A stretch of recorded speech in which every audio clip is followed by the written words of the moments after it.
کھال اتار کے لے آتے ہیں اور آپ کو کھلا دیتے ہیں۔ تو دوستو اس میں بھی ہمیں بڑی احتیاط برتنی پڑتی ہے، یعنی ہمیں انحصار تو کرنا پڑتا ہے اپنی غذا کے لیے، لیکن بہر صورت ہمیں خود بھی ہوش مندی کا مظاہرہ کرنا چاہیے تاکہ ہم کسی بھی غلطی کی وجہ سے ہم اپنا نقصان نہ کر بیٹھیں۔ اسی طرح دوستو چکنائی یعنی کہ فیٹس، یعنی کہ آپ کا آئل، یعنی کہ آپ جب اپنے غذا میں گھی کا استعمال کرتے ہیں تو اس میں بھی ڈالڈا گھی، وہ آپ کی ساری جسے کہتے ہیں محنت میں پانی پھیر دیتا ہے، وہ آپ کی آرٹریز میں جا کے جم جاتا ہے، ہارٹ کے مسائل آپ کے شروع ہو جاتے ہیں، اور آپ یعنی کہ صحت کی طرف جانے کی بجائے بیماریوں کی طرف آپ کا رخ جو ہے وہ ہو جاتا ہے۔ تو آپ نے اس میں بھی دیسی گھی کسی زمانے میں بڑا لازم ہوا کرتا تھا ہمارے کھانوں میں، لیکن ہم نے اس کو بھی چھوڑ دیا اور دیسی گھی کے خلاف ایک پورا سمجھ لیں کہ ایک پوری ٹیم اس کے خلاف کھڑی ہوگی کہ یہ تو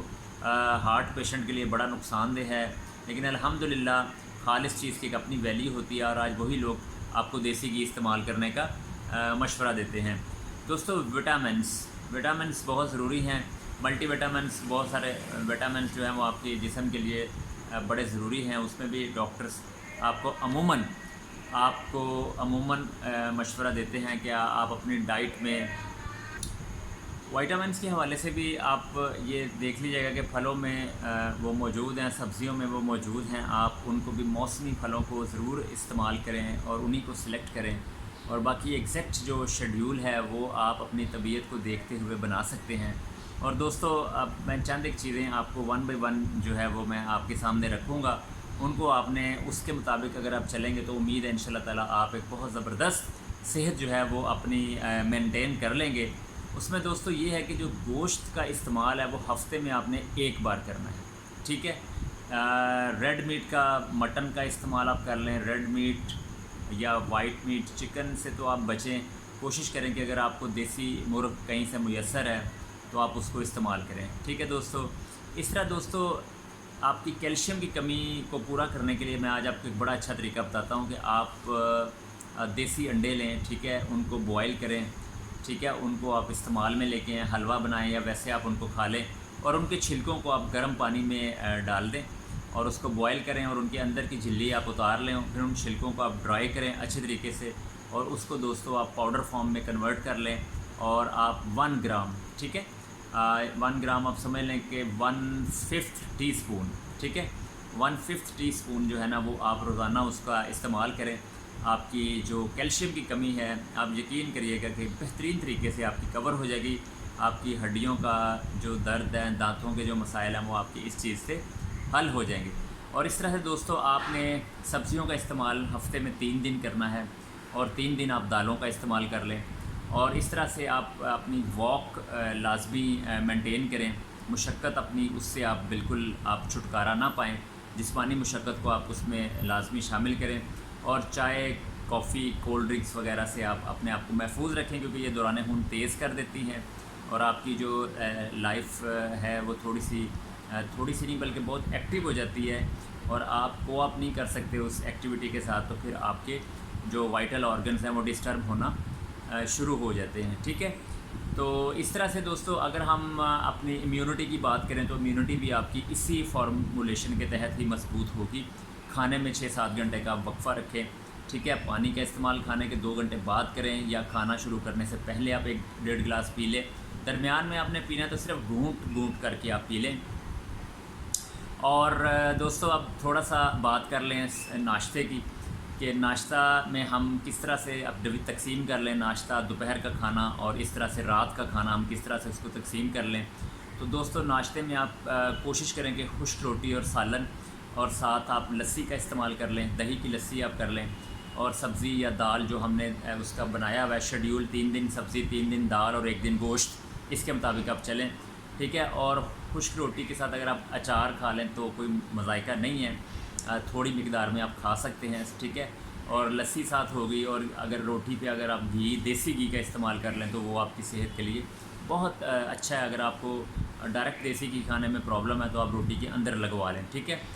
دوستو کبھی کبھار آپ گندم کے دلیے کا بھی ناشتہ کر لیا کریں دودھ کے ساتھ، بہترین ناشتہ ہے، نہایت طاقت پہنچاتا ہے آپ کے جسم کو۔ اور اس طرح سے کبھی کبھی آپ گاجریں اس کو آپ کدوکش کر کے تو ان کو دودھ میں پکا کے تو آپ ان کا بھی ناشتہ جو ہے وہ کر سکتے ہیں۔ اور اگر آپ دیکھیں ہمارے گاؤں والے جو لوگ ہیں وہ یقین کریں کہ بڑی ہیوی مشقت کرتے ہیں اور پھر ہیوی ناشتہ بھی کرتے ہیں تو ڈائجسٹ ہو جاتا ہے۔ مین چیز ہے کہ ہماری شہر کی زندگی میں مشقت جو ہے نا وہ بہت کم ہو چکی ہے، تو اس کی وجہ سے پھر نا ہم لوگوں کو اس طرح کی شیڈیول سیٹ کرنے پڑتے ہیں تاکہ ہم لوگ اپنی بہترین صحت کی طرف لوٹ جائیں۔ ٹھیک ہے دوستو، تو دوپہر کا کھانا جو کہ اصولی طور پہ تو آپ پھل پہ گزارا کریں، سبزی پہ گزارا کریں، سلاد پہ گزارا کریں، دوپہر کو آپ ہیوی غذا نہ کھائیں، لیکن بہرحال ہماری بعض اوقات عادت سی بن جاتی ہے، ہم اس سے ایوائڈ نہیں کر سکتے۔ تو ایک چیز جو بڑی ضروری ہے وہ آپ اپنے ذہن میں رکھ لیں، سلاد کھائیں یا پھل کھائیں، دوستو ایک چیز کا سلیکشن کریں، اس کو مکس نہ کریں۔ ٹھیک ہے، مکسنگ سے باڈی پھر نا کچھ زود ہضم، کچھ دیر ہضم اور کچھ سکیل اور کچھ سافٹ، اس طرح کا وہ مکسنگ جب ہو جاتا ہے وہ کام پھر خراب ہو جاتا ہے۔ جس طرح مولی آپ دیکھیں، مولی تمام کھانے کو ہضم کر دیتی ہے لیکن وہ خود سے ہضم بغیر گڑ کے وہ ہضم نہیں ہوتی، تو یہ پھر احتیاطیں پھر آپ کو ذہن میں رکھنی پڑیں گی۔ تو بہرحال میرا مشورہ ہے کہ آپ اس میں کوشش کریں کہ اپنی جو روٹین ہے اس میں سلاد یا پھل کی روٹین میں صرف ایک چیز کو جو ہے نا وہ آپ استعمال میں لے کے آئیں۔ ٹھیک ہے، اور اس طرح سے دوپہر کو سالن کا استعمال آپ نہ کریں، یہ بڑی ایک اچھی روٹین ہے کہ آپ اس میں پیاز، کچا پیاز اور گڑ، یہ آپ کو طاقت بھی دے گا اور آپ کو جسم میں بلا وجہ آپ کو وہ غنودگی اور وہ سستی اور کاہلی آپ کے جسم میں یہ پیدا نہیں کرے گا۔ آپ اس میں روٹی بنوا لیں اور اس کو آپ کچا پیاز اور آپ گڑ کے ساتھ اس کو جو ہے نا وہ آپ اس کو کھائیں، آپ کو مزہ بھی آئے گا۔ اور اگر کوئی آپ چٹنی، پودینہ، ہری مرچ اور نمک کی چٹنی یا ٹماٹر آپ یوز کر لیں کچا، اور اس طرح سے مولی کا استعمال آپ کر لیں، ٹھیک ہے، گڑ شکر وغیرہ جو آپ کو بتایا گیا اس کے مطابق آپ کر لیں، تو یہ ایک بہت زبردست ہے کہ دوپہر کو سالن نہ آپ کھائیں۔ ٹھیک ہے، سالن سے آپ بچ جائیں۔ رات کے کھانے میں آپ چاول کھا لیں، ٹھیک ہے، تھوڑی مقدار میں، اگر آپ کوئی کسی بڑی مرض کا شکار نہیں ہے تو سالن کھا لیں، ٹھیک ہے، اور اچار بھی یوز کیا جا سکتا ہے۔ اور لسی، آپ نے دہی اور لسی کا استعمال رات کے کھانے میں آپ نے نہیں کرنا، کیونکہ رات آپ نے پھر ریسٹ کرنا ہے تو وہ ٹھنڈک کی وجہ سے وہ پرابلم ہو سکتی ہے۔ اور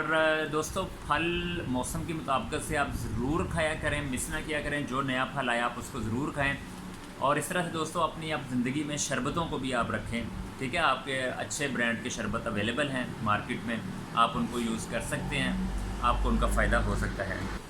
تو اس میں اچھے شربت موجود ہیں ہمارے اچھے برانڈ کے، روح افزا ہے، جامع شیری ہے، سندل ہے، بادام ہے، الائچی ہے، تو آپ ان کا استعمال کر سکتے ہیں، اس میں کوئی مذائقہ نہیں ہے۔ اور اپنے ٹیسٹ کا ضرور خیال رکھیں، کیونکہ غذا اگر ٹیسٹی ہوگی تو آپ کو کھانے میں مزہ آئے گا، ٹھیک ہے۔ اور اگر آپ قبض کا شکار ہیں تو پھر رات کو آپ شربت میں اسبگول کے چھلکے کا آپ ایک چمچ اس میں مکس کر کے اس کو آپ استعمال کر لیں، اور تھوڑی سی واک کر کے رات کو سوئیں، اور کوشش کریں کہ لائٹ ڈریس میں آپ رات کو سوئیں، اور کھانا اور رات کے سونے میں آپ کے کو 3 گھنٹے کا وقفہ تو لازمی ہو۔ تو دوستو، جب آپ ان متفرق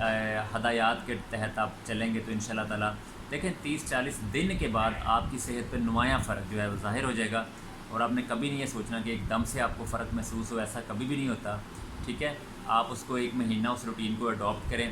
اور رات کو سوتے ہوئے سر پہ تیل ضرور لگا کے سوئیں، نیند اچھی آتی ہے، دماغ کی تھکاوٹ دور ہو جاتی ہے، گرمی خشکی ختم ہو جاتی ہے، ٹھیک ہے۔ اور صبح اٹھ کے آپ نہائیں، تازہ پانی سے نہائیں، اور صابن ہاتھوں پہ لگا کے تو پھر آپ اپنے وہ تیل کو صاف کریں، تو آپ دیکھیں ان شاء اللہ تعالیٰ کچھ ہی عرصے میں آپ کا چہرہ پر رونق ہو جائے گا، آپ دوسروں کو خوبصورت لگیں گے، آپ کی صحت اچھی ہو جائے گی، اور میری دعا ہے کہ آپ ہمیشہ اچھی صحت میں رہیں، اور اس کے ساتھ کوشش کریں کہ کوئی ایسی عادت نہ ڈیولپ کریں جو آپ کی صحت کے لیے نقصان دہ ہو۔ بہت ساری دعاؤں کے ساتھ اجازت چاہوں گا، اللہ حافظ۔